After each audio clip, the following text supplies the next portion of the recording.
Hi and welcome. Good morning, good afternoon, good evening, every single one of you. We are delighted to have you here for our last Young Global Leader meeting of the month. And if you have been missing out on these, don't worry. As members, you have access and you can listen to the recordings. And there will be a recording on this provided in our newsletter and updates. So my name is Dana Austin. I will be the facilitator for today's Young Global meeting. And I am actually housed in the city of Atlanta, Georgia, and I'm the executive director for Global Chamber Atlanta.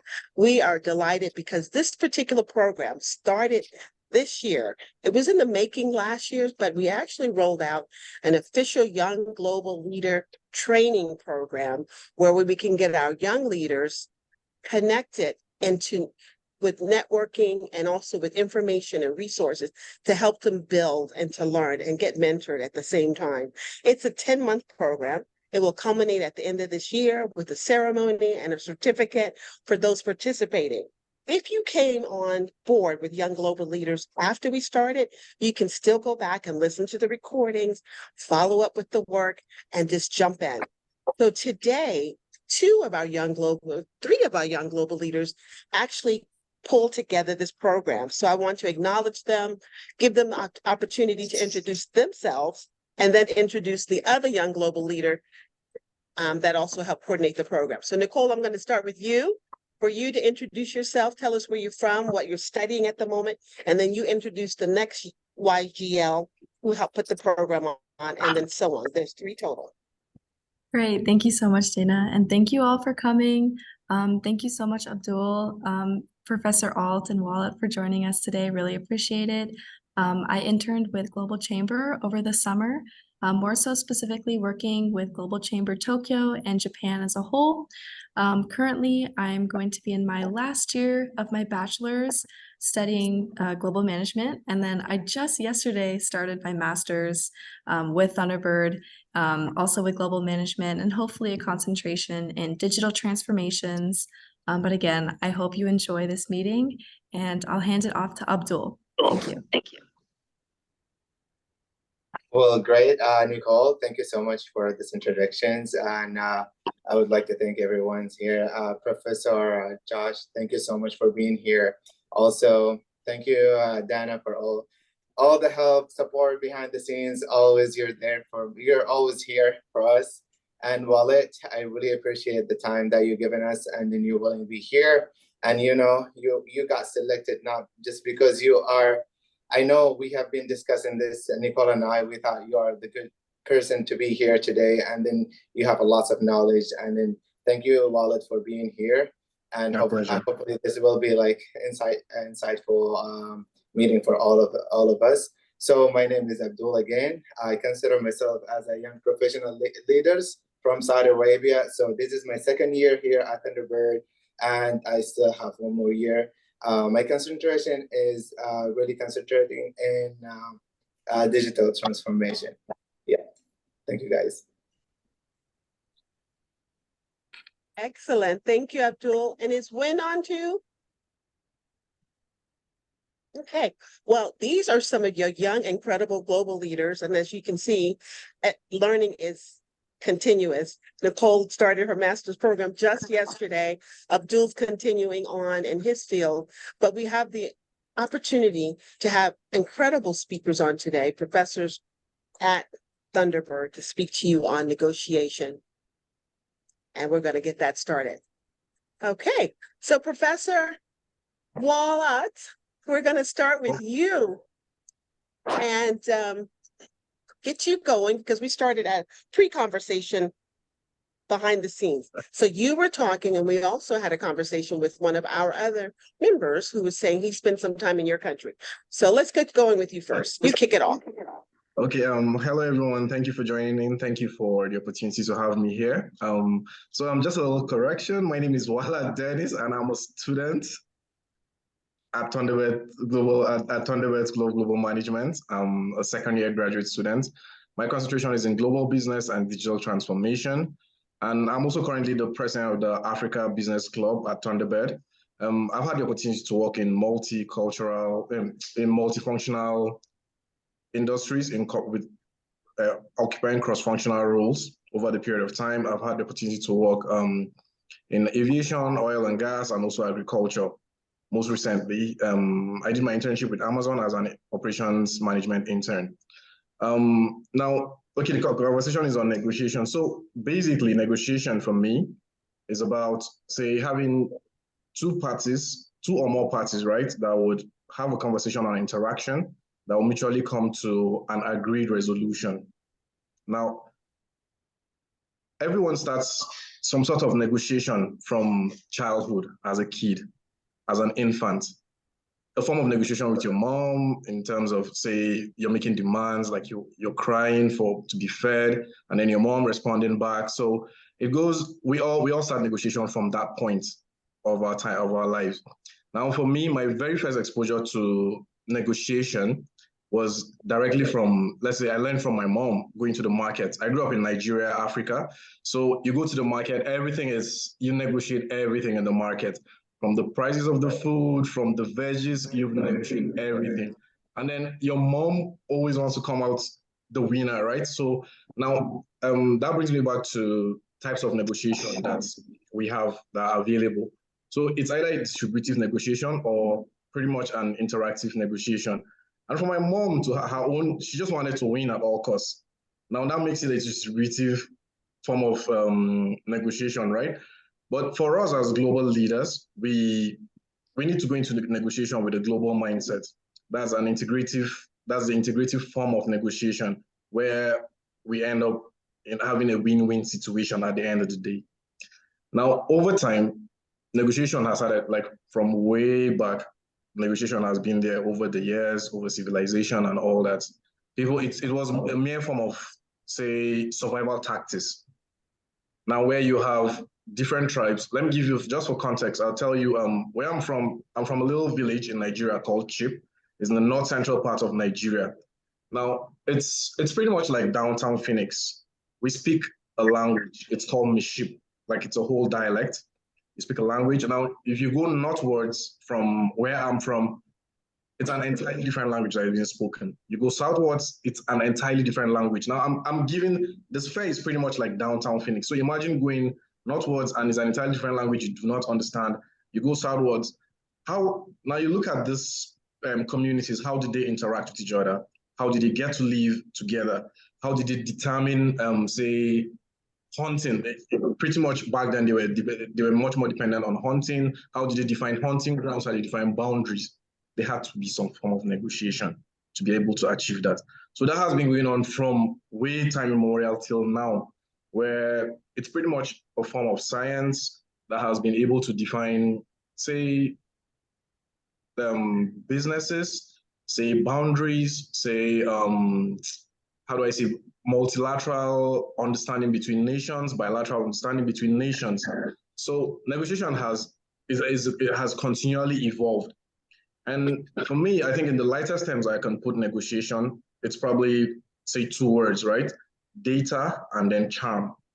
So in data, as a negotiator, as a global negotiator, you want to thoroughly research the terms of your negotiation. You want to understand the people you're going to sit in that room to negotiate with. You need to know what do they want on that negotiation front.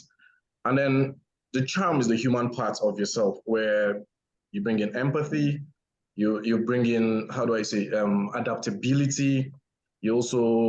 There's empathy, there's adaptability, and then communication also, where we talk about things like active listening, thoroughly understanding what the people want, and also communicating as at the time, and then also being sensitive to cultures, knowing what they want, the boundaries you do not need to exceed. So now, at the start of negotiation, there's one thing that is important, your research, which brings us back to the conversation of data. Once you make your research, now you know everything that is important.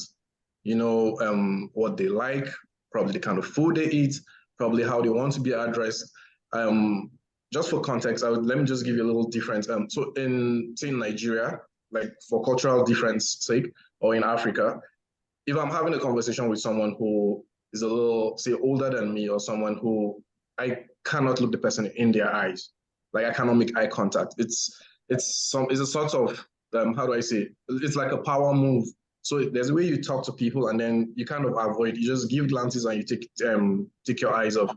But here in the States, coming to America, it's totally different. For you to be able to earn trust, you need to look someone in their eyes and have the conversation with them. So as a global leader, it's important that you put all these things in perspective. Where the people, how people want to be addressed, how the negotiation needs to be carried out. Now, for you to go into your negotiation, you need to determine the scope of your negotiation, which brings us to words like the zone of possible agreement. Now, your zone of possible agreement in negotiation is, okay, what is it am I willing to concede or compromise in the course of this negotiation?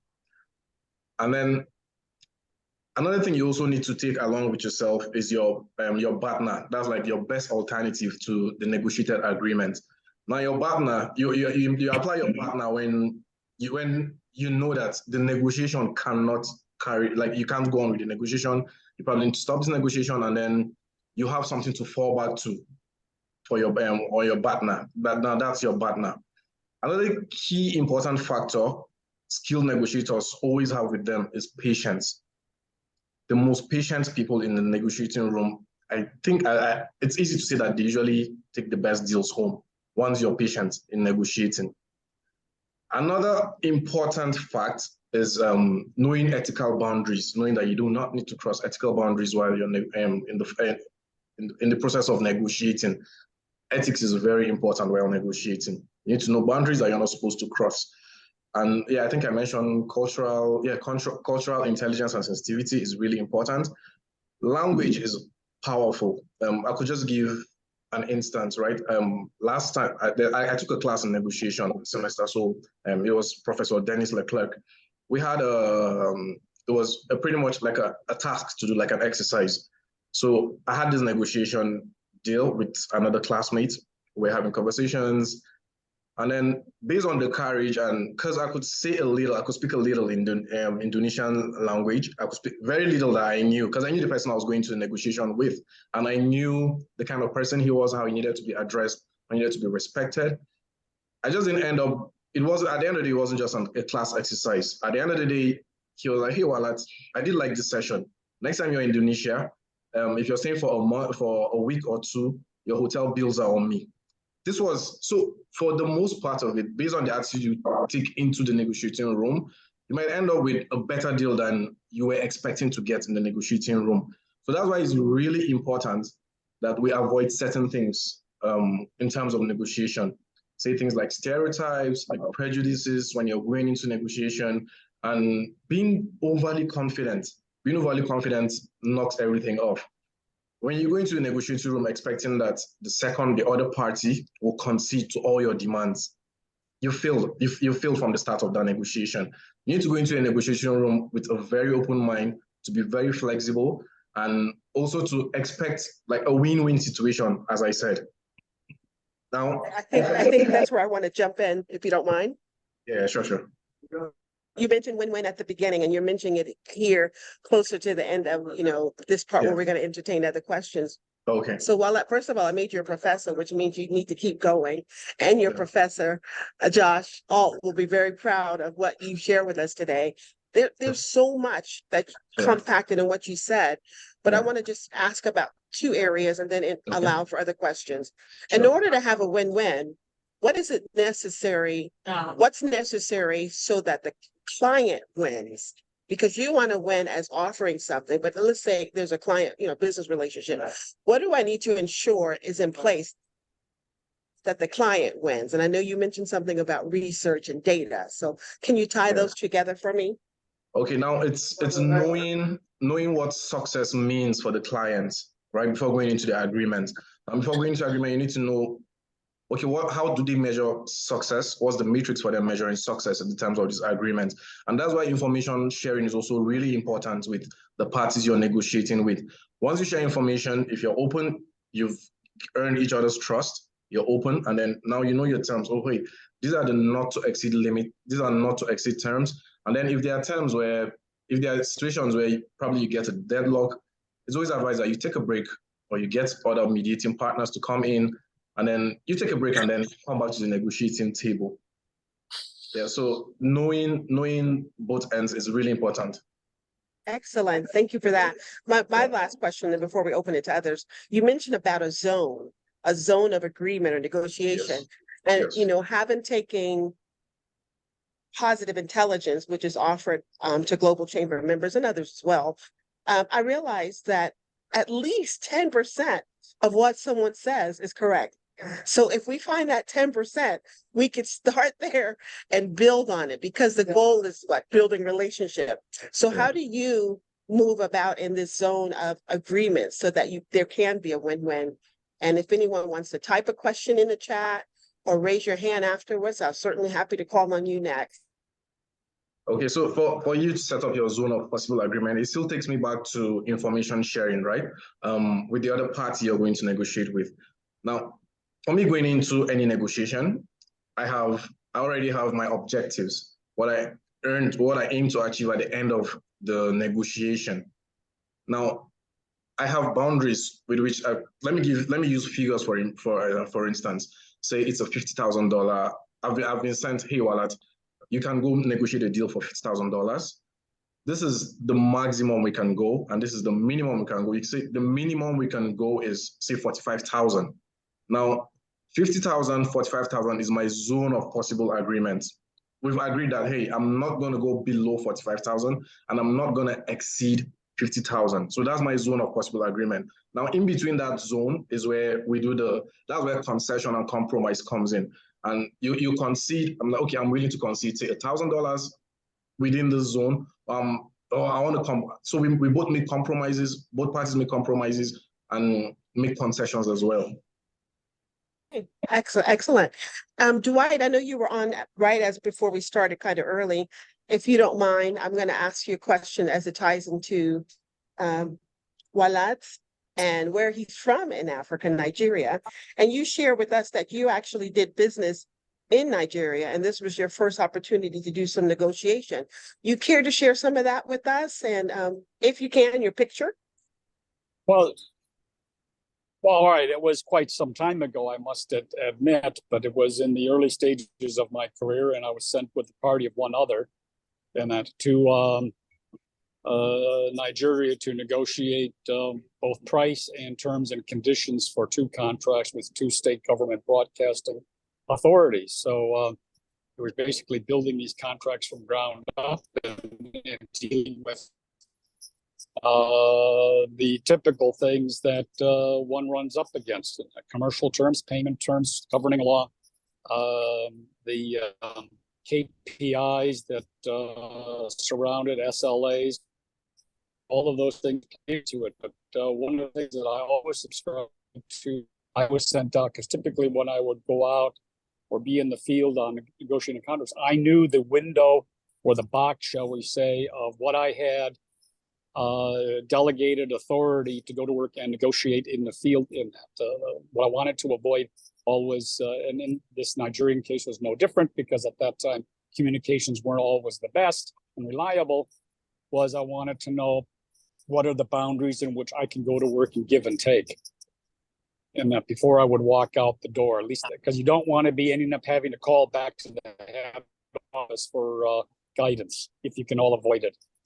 That's been my experience. That's been my experience across all of the places that I've done this, whether it's been in Africa or Asia or the Middle East. Is understanding where's my delegated authority end, where does it begin, and where does it stop? We appreciate that, because you have to know what you have to work with, your upper and your lower limits. You mentioned the word boundaries, and so did Wallat, but he also mentioned language. And I want to just clarify that when people speak of language, it's definitely the language of the country, but it's also the language of the of business, you know, knowing the terminologies. So I don't know if you said you were born in the US, but so you went to a country. Is the language of Nigeria, or particularly this dialect, is that a language that you're familiar with? And if not, how did you negotiate that? Did you have to get an interpreter? What are some other factors that you have to consider in your negotiation process?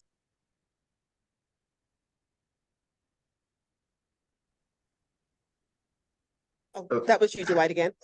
You asking me that question? Yes. I mean, I was born in the United States, so native language is English. And in the case of Nigeria, since we were under a common law environment, and that under English common law practices in that particular setting, in that the negotiation was done and contract was written in English, as I can say, is not too out of the ordinary in other parts of the world, especially where I guess English common law prevails, and that. So that's so that never. I mean, in places like Saudi, where I was contract manager for Kuwait Telecom for nearly 30, and we would have multi-role contracts parallel. English on the left-hand side, Arabic on the right-hand side. Yes. And but, that's important. That's key factor. But by and large, that we were negotiating in English, because that seems to be the has been the sort of the language of business in that worldwide, and for banking and banking negotiations. Thank you, Dwight. We're going to move on. We have Professor Joshua Ault, who is from Thunderbird as well. He is a professor. I made Wallat one. He's going to aspire to that. And we're so excited that you have, that Thunderbird continues to support Global Chamber, and that's where our headquarters is. And we're delighted to have you on today. And I'd like to just open it up for you to introduce yourself, perhaps share about what aspects you teach in the Thunderbird, and just jump right in, and we'll have questions right after it for both of you. Perfect. I will jump in, and I guess let me introduce myself first. So my name is Joshua Ault. I'm a professor here at the Thunderbird School. I teach the Global Entrepreneurship course. This year they have me teaching global strategy, which looks at how businesses differentiate themselves and become superior to other businesses in their industry. I also have been teaching the introduction to international business, which is where I met Nicole.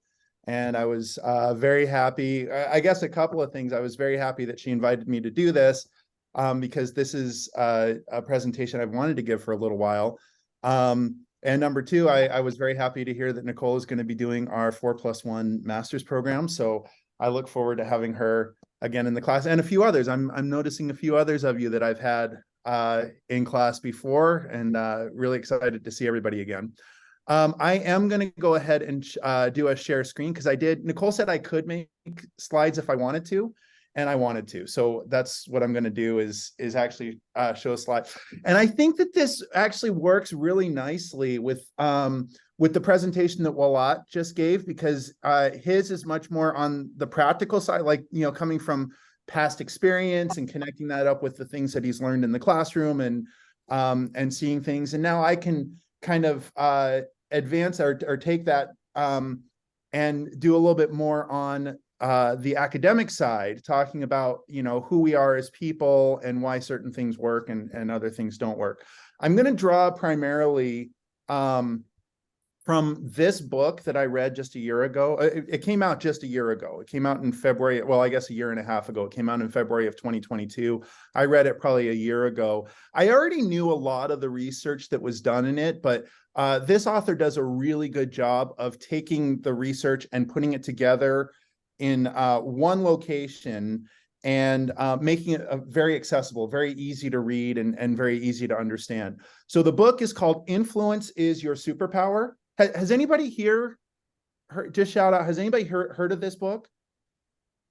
I'm only going to be able to scratch the surface on this book, because she just collects study after study after study.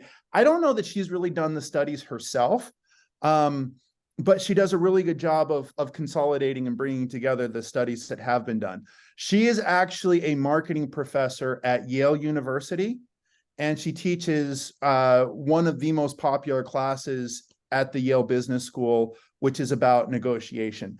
There's dozens of things that are in, and actually it is really good, because Wallat actually touched on a lot of these, like, your best alternative to non-agreement, and some of the other things that he brought up are in the book as well. But because I only have about 20 minutes to discuss this book, I'm only going to be able to get to a couple of points that she was making. So I'm going to make 2 points. There's two ideas that I found in the book that were really powerful for me. And I guess that's the thing is, like, I read this book about a year ago and it was just so powerful. Like it really impacted me. And I've been just dying to bring it into and actually present it. And haven't had the chance yet. So again, thanks to Nicole for giving me the opportunity to do this. I'm going to introduce 2 ideas that she talks about in the book.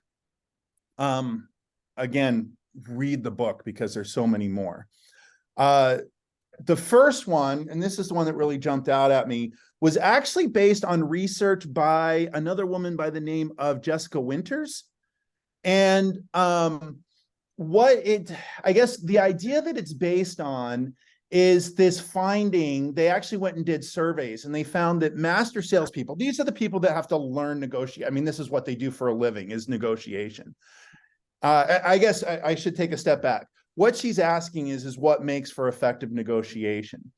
One discovery that they found that makes for, that allows people to actually negotiate in a way that leads to positive outcomes is that they found in a study that master salespeople typically go back to prospective clients 6 to 7 times after they hear no. So they get told no. And for us, I know for me, like, hearing no is something that is difficult. Like, rejection is something that's really hard. Master salespeople, this is what makes them different from the rest of us. The average person will go, I guess for them, no never means no. The average person goes back 0 times is what they found. So what the point is that Jessica Winters and then Zoe Chance, who consolidated it, the point that they were making is that persistence is actually a really underappreciated attribute in negotiation.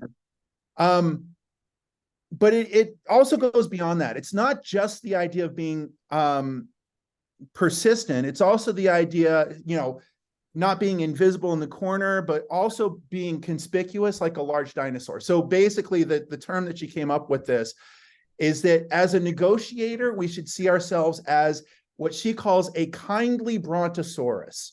Now, I don't know if anybody here is really into science. I'm not sure if a brontosaurus, I think now they're called an apatosaurus, but brontosaurus makes more sense, or, sounds better for the book. So, but basically the idea is persistence, even after you hear no, persistence, but in a very specific way, a patient, non-aggressive, polite type of persistence. So the woman that did the research, named Jessica Winters, actually provided an example of this. It's just a thought experiment. You can apply this to, thank you, Dana, for posting that on there.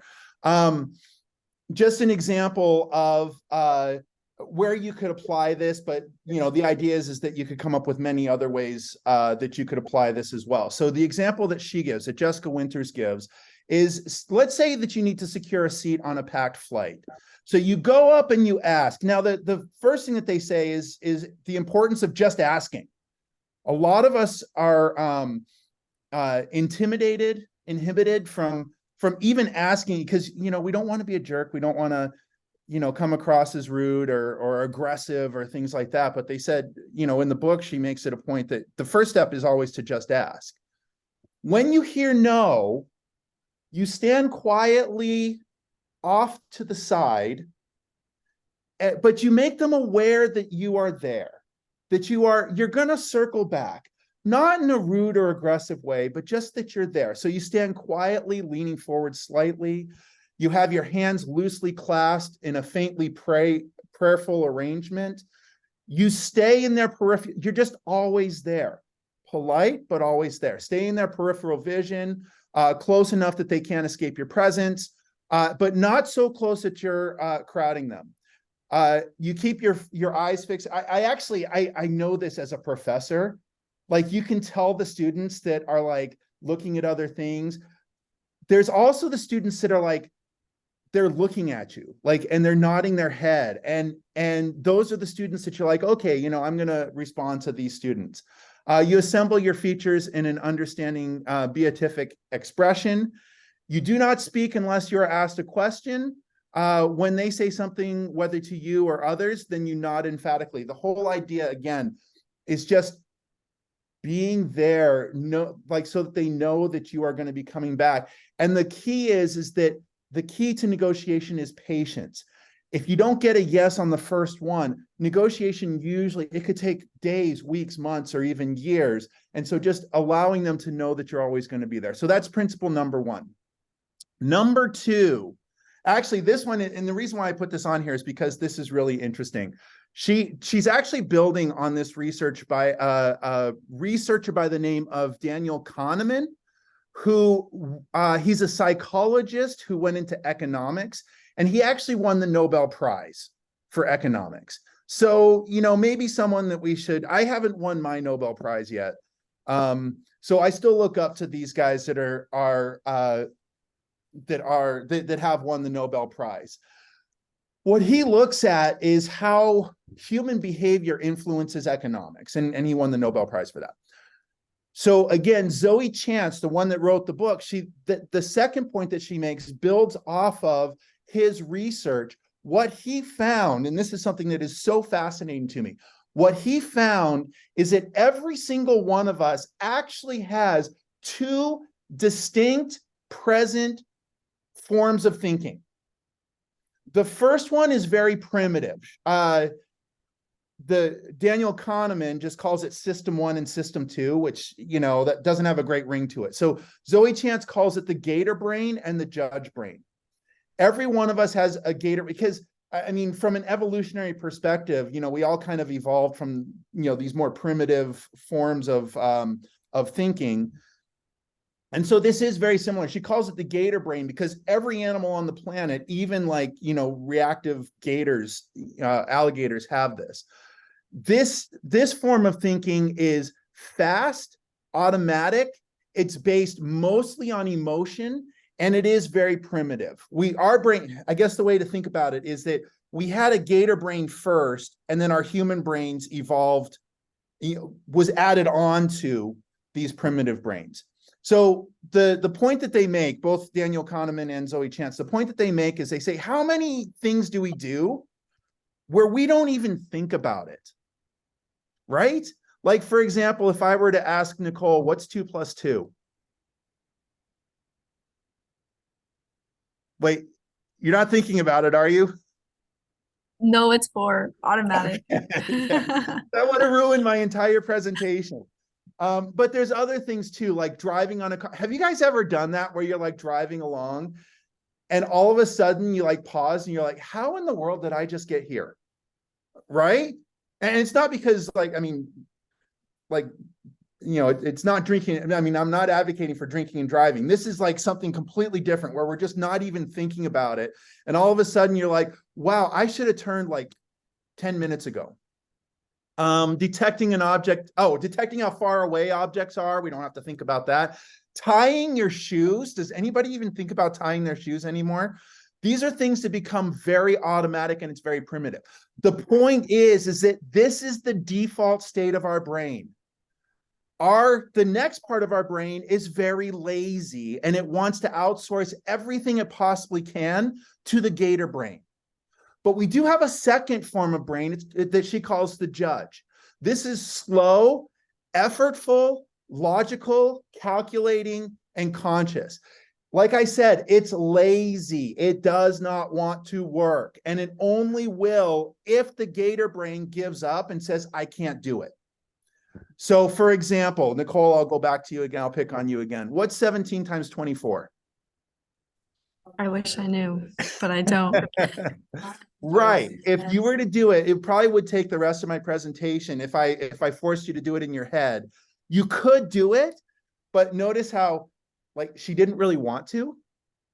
And it would take our brain a long time to do it. Other examples. I'm actually an introvert. I mean, I can be sociable, but to me it's work. And so it takes my my judge brain in order to do that. I don't know if people on this call are introverts or extroverts. My wife is an extrovert, and so it's something she doesn't even think about. So monitoring the appropriateness of your behavior in social setting, filing your taxes. This is a part of the reason why none of us really enjoy doing it. None of us are like, ooh, this is going to be intellectually stimulating or anything like that. Basically, because of this finding, the point that she's making so Daniel Kahneman did the research. I just need to check the chat because I see that people are chatting and want to make sure. I'll check again after, but if there's something pressing, just go ahead and shout out. And I'll let you know, so you good. Okay. Oh yeah, thank you. I appreciate that, Dana. What she's saying is that for us, maybe we want to engage the judge brain a little bit more often. I mean, that's a part of why we're getting here and getting our education.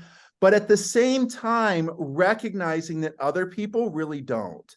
Other people prefer, when possible, other people prefer to use the gator brain. So when we are negotiating, one is being kind and persistent and things like that. But the second thing is offering the person we're negotiating with a path of least resistance. They found through this research that ease is the best predictor of behavior, more than motivation, intentions, price, quality, satisfaction, any of these other things. So a lot of us go in and we try to make this logical argument why it is that the other person needs to actually do the thing that we want them to do, when in reality, they don't care about any of those things. The question that they're really asking is, how hard is this really going to be for me to do this? I mean, subconsciously, they're not saying this out loud, but subconsciously, they're thinking, how much am I going to have to engage the judge brain in order to make this work?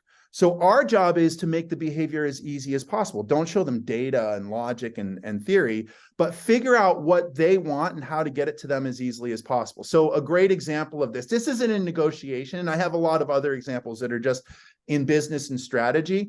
But then I'm going to make a couple of applications to negotiation. So the example that they give in the book is the case of Domino's Pizza. What Domino's figured out is that for their repeat customers, they would tell them, if you want the same pizza that you always order, just text a pizza emoji to the Domino's, your local Domino's Pizza, which you should have already on your text messages anyway, and they'll automatically send out a pizza. So you don't have to go into the website and, pick what it is that you want. You hit one button, and then 30 minutes later, a pizza is at your door. And they found that this actually increased sales by 10% and moved Domino's past Pizza Hut as the #1 pizza chain, which is actually kind of interesting to me because I don't know your guys' feelings on Domino's, but most people I talk to actually don't really like Domino's pizza. They say that the crust tastes kind of like cardboard, which just goes right back to my point. More so than any of these other things, more so than even like the taste of the pizza, just the ease predicts the consumer's behavior. And then the second point is certainly don't make it harder for someone to do something. I'm just going to give this quick example and then apply it to a negotiation, and then I'll quit in about 5 minutes here. So I actually, as I was preparing for this, I just realized just last weekend. So I was in Boston. I flew out to Phoenix because my classes started on Thursday, and I was in Boston. And there's a chain of grocery stores in Boston that I went to. They don't have them here. I think they're only in New England. But I went in there. I was getting together for a social event last weekend, and I was given the charge to pick up the soft drinks. So I went to Big Y, which is this grocery store, and right there on the shelves was the sign saying, the soft drinks were $3 per 2 liter, but they're having a sale. It's $1 off for each of the 2 liters. And I was like, great. I mean, I had to pick up like 4 of them or something like that. I was like, a discount. I like discounts. So I grabbed the soft drinks. I went to the cash register and I scanned them all, and I didn't get the discount. And so I called over, I was doing the self-scan. I called over the woman that was working in the self-scan, and I said, it didn't give me the discount. She said, oh, well, you need the membership card. I said, well, I'm leaving this week to go back to Arizona. I'm from Boston, but I don't live there anymore. I don't live here. Can you just scan your card? And she said, no. And I said, because, most grocery stores that require you to do that, they'll just come over, or they even have a button that's there where you just say, I forgot my card, and then you don't even have to think about it. I said, all right, well, how do I get the discount? She said, you see that line over there at customer service? You have to go, we're going to cancel out your order, your checkout. Go over to that line over there where there was like, and with customer service, like there could be a person in front of you in line that has like some huge problem that takes like 30 minutes to fix, and you're just standing there waiting the whole time. I looked at the line and I said, can you just give me the discount? And she said, no, you have to go get the card. I said, I seriously have to go and stand in that line to save $4. She goes, yeah, that's the only way to do it. I was really upset. I just left all my stuff sitting there. I said, you know what? I'll just go next door to Target. And I walked out of the store. As I walked out of the store, I recognized I was kind of being a jerk. As I walked out of the store, there were a couple of things that hit me with that. Number one, that was my great gator brain. I did it without even thinking. Like if I had sat there and actually thought through the implications of it, it probably would have taken me, well, first of all, it's just $4.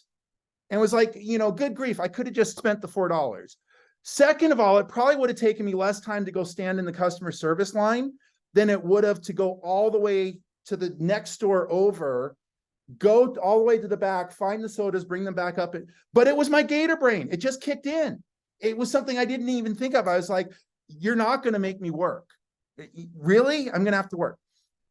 But number two is, a powerful lesson for us when we're negotiating is that this is the way everybody acts. This is what everybody does. That gator brain is the one that is always kind of running the show. And you don't want to force the person you're negotiating with to switch over to the judge's brain. Let me just give one more example where I'll finish at about 12:45 Phoenix time because I think we did want some time for questions and answers and things like that. But just an example of how to do this in negotiation. So something that all of us need like all the time is letters of recommendation, right? And this is something, I still ask people for letters of recommendation, and I have students that ask me for letters of recommendation. And one thing that I learned, I was probably already a master's student, if not even a PhD student, is you go and you, this is something that we all hate, right? Like having to go, you go to apply for a job and it says you need 3 letters of recommendation. And you're a student going out on the job market and you realize, good grief, I might apply for like 50 jobs. And I'm going to have to keep going back to these same people over and over and over again, asking them for a letter of recommendation. And you ask them and they begrudgingly, they're like, oh, okay, fine. So one thing that I started doing, actually, I had another person that did this and I learned it from them, is instead of going and asking a person for it, it's just an example of how we can do this. Instead of just asking the person, will you write me a letter of recommendation? I started, and I didn't even know at the time that this is what I was doing. I just kind of realized that this made things easier for them. So what I started doing is I would actually write a letter. I would send it to the person and I would say, I need a letter of recommendation. Can you just look at this? And if you agree with it, just put your signature on it and send it in. So do you see how what you're doing is that you're engaged, instead of the person saying, oh my gosh, I'm going to have to engage my judge's brain because I'm going to have to sit down and think through what this person actually does, what they're good at, what they're bad at, all these kinds of things, which I really don't want to do. All I have to do is just sign my name and send it in. So changing things from that judge's brain to every one of us knows how to sign our name. That's clearly in that gator brain. So anyway, these are the two things. And again, I'm using this as an example for any of my students that are on the call. I'm not using this to tell you, don't come and ask me for a letter of recommendation, because, or write your own letters of recommendation. If you're a student of mine, I do have a vested interest in my students succeeding. So I'm just using this as an example. But basically, these are the two big things that I took away from this book that I think are very practical applications. You know, taking from theory and applying it directly to the way that we negotiate with others.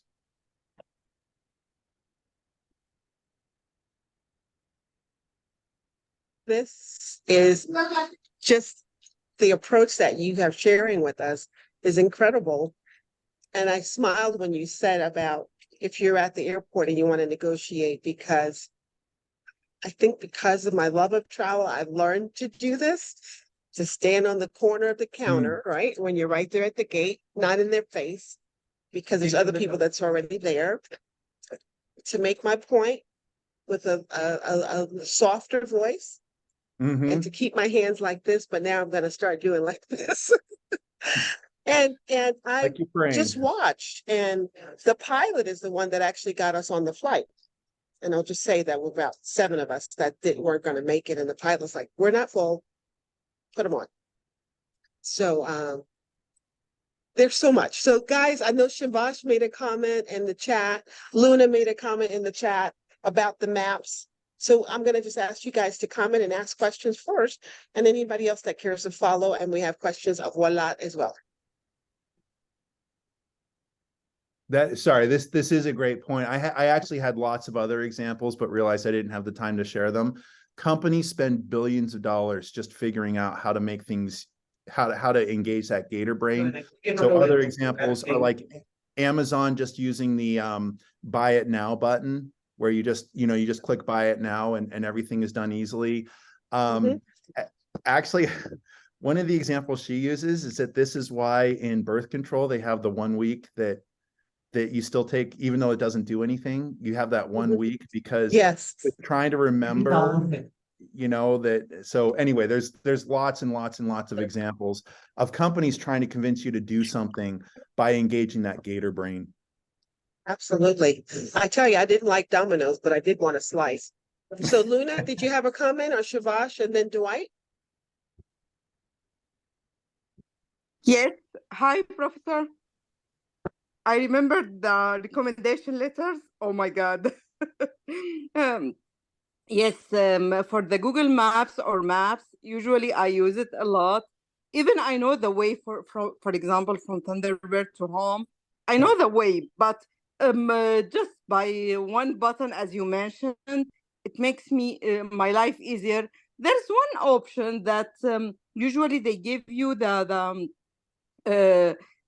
easiest roadmap or the way to reach home without hazard or accidents.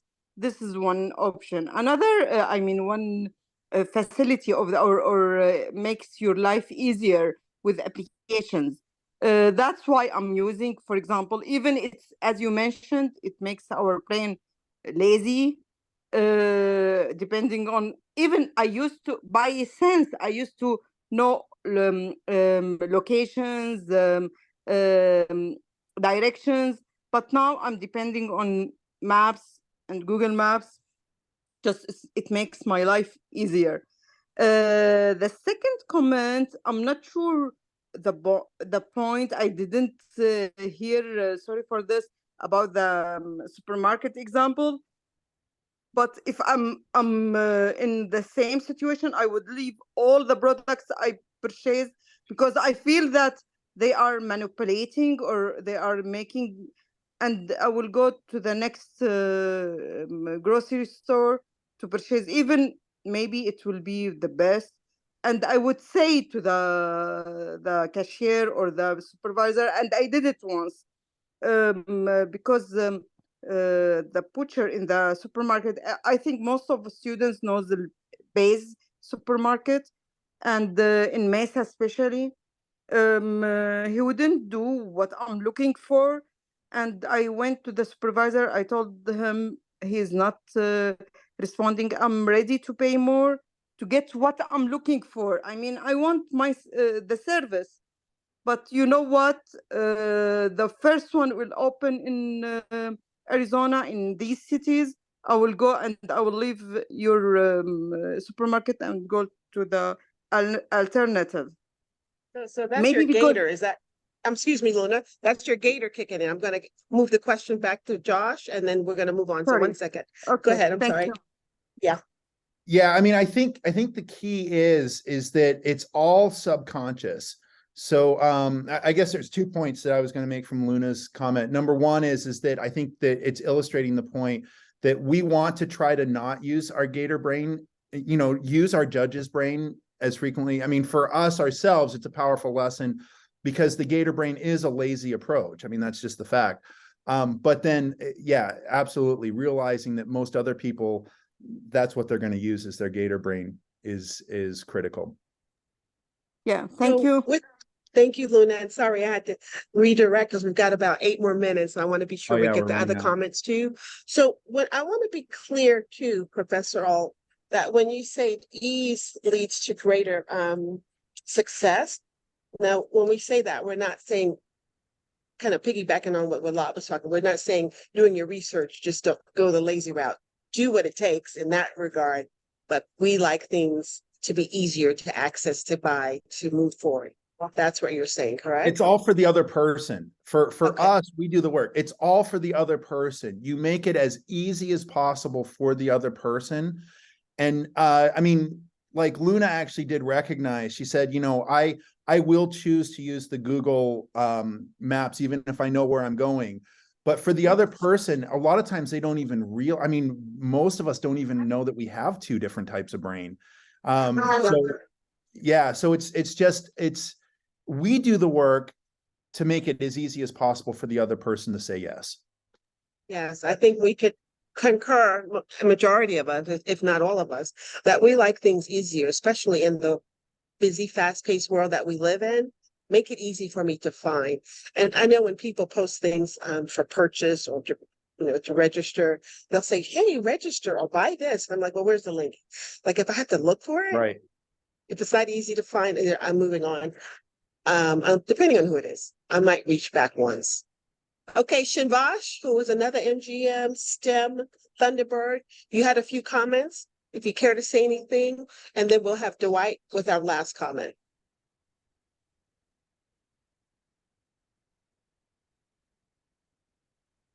Looks like it's you, Dwight. Go right ahead.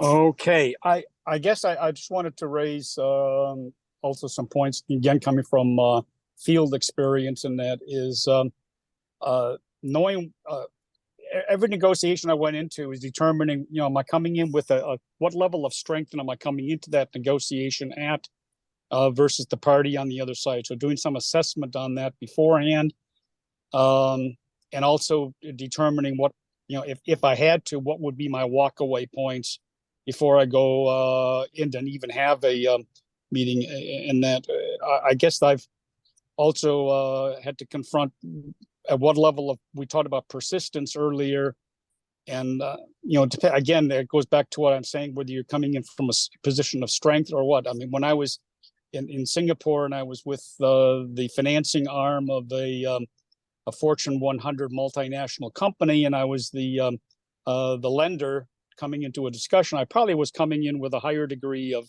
strength than otherwise, because I'm negotiating my company's balance sheet to support a sale, and that's so I come in with a different approach on how far I could push the envelope with the client on the other side of the table to secure the best deal for the company that I was representing. I just wanted to share that as a practical set of experience coming from, as I say, working in the field. Thank you for sharing that. We have time for one more question. If anybody wanted to unmute themselves or comment. I can ask a question if that's all right. Yes, please, Nicole. So this is particular for you, Professor. You talk about the gator and the judge brain. So in the case that it's not as easy as possible, or there is a lot of resistance, stuff like that, what would you do in that situation? I think she's talking to you a lot. She said, Professor. No, I'm just kidding. So when there is a lot of pressure, Like, what would you do in that situation? Yeah, I think actually kind of connecting, I can put this together with what I was thinking about while Dwight was talking and what Wallat was bringing up as well.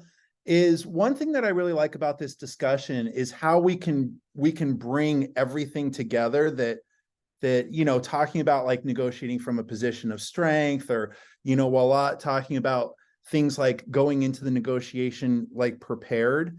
And I think that this is, with Nicole's question, I think that this is where we can now make the connection across all of the presentations that were given. I think that this is exactly the reason why it is so important to go into a negotiation well prepared, because, you know, already thinking through like, okay, what is it that this person is likely going to desire? What is it that I can do to make these things easier, and having that research done. Now, that said, there's always going to be something in the heat of the moment that's going to catch you off guard.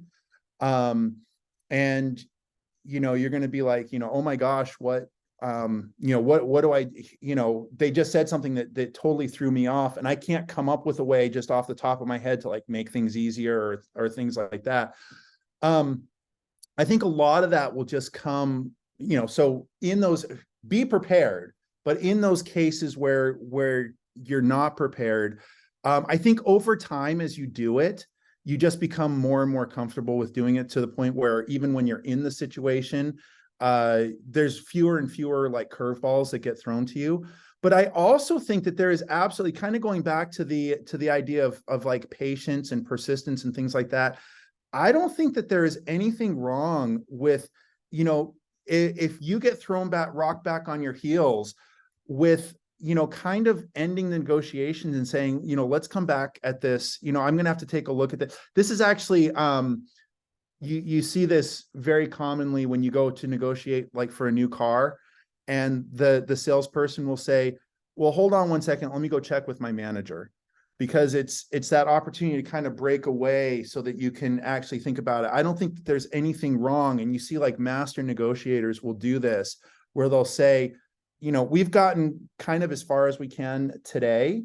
Let me take some of the things that you've said and go and see what I can do to make this work. And then that does give you the time to go and, you know, and I think that was one of the points with the kindly Brontosaurus, is that we should be looking at negotiation as a long-term play, not something that you're just trying to do right then. So I would say, rather than just taking like a really bad end of a negotiation, taking a patient route and allowing yourself to disengage and do more research is something that would be very appropriate. Excellent. We want to thank each of you. Specifically, would like to thank Abdul and Nicole, our young global leaders and Thunderbirds, who actually use their skill of negotiation to woo and secure our two speakers today. Well done. Well done. And we have Cesar Trabanco, our Vice President for Global Chamber. Cesar, did you want to have any final comments? I saved 2 minutes for you. And if Doug, you're on and like to make any comments as well, feel free. Hi, Dana. Thank you. This is Cesar. Sorry, I'm in a noisy place. I'm working part of it here. But I want to thank again, and then just repeating your words, I want to thank Abdul and Nicole, because bringing both Wallat and Professor Alud, it's been great. I mean, very interesting conversation. And this is, I know we're in August, this is month number 8, but this is exactly what I envisioned when we started planning this back in December. And we got the perfect one today. So I want to congratulate Nicole, Abdul, and you, Dana, for the amazing event. So thank you everyone for joining us today. And I know Doug is available to say a few words. Thank you, Cesar. Hey guys, this was an incredible Globinar, and I know we want more. And I heard you say, Professor Ault, that you really want to talk more on this. We've got a couple more sessions, so maybe we have to do some more negotiating, but you'll want to be present for the final few Globinars for our young global leaders. And if you haven't joined Global Chamber, the link's in the chat. Come on and be a part of our global tribe. This is what we do and more. We want to thank each of you, and we want if we have more time, we can entertain more questions. So sign up for next month now so you can secure your spot. And we look forward to seeing you and want to remind you to be global and be unstoppable. Thank you, each of you. Have a great weekend. Thanks, everyone. Thank you. Thanks,